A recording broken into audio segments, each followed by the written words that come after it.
حضرت ربیہ بن کعب رضی اللہ تعالیٰ عنہ فرماتے ہیں میں حضور کو وضو کرایا کرتا تھا، حضور نے مجھ سے پوچھا شادی کیوں نہیں کرتے؟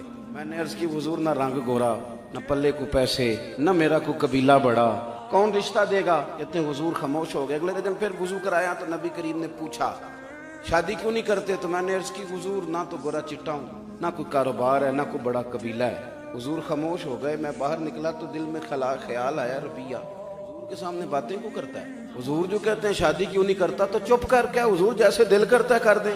کہتے ہیں تیسرے دن جب یہ سوال جواب ہوئے میں نے عرض کی حضور مہربانی کریں آپ جیسے آپ کا دل کرتا ہے کر دیں۔ حضور نے کیا فرمایا؟ فلاں قبیلے کے سردار کے پاس جا اور اسے جا کے کہ اپنی بیٹی کا نکاح تیرے ساتھ کر دیں۔ کہتے میں وہاں گیا۔ بچی کے ماں باپ بڑے حساس ہوتے ہیں۔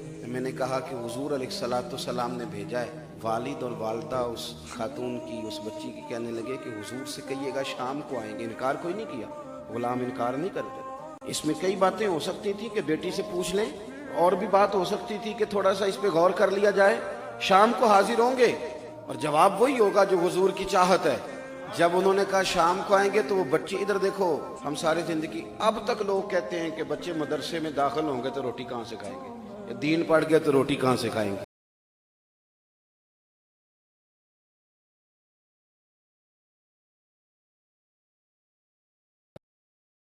ربیہ بن کعب کہتے ہیں میں جب واپس آ رہا تھا نا تو وہ خاتون پردے کے پیچھے سے بولی غلام ٹھہر جا۔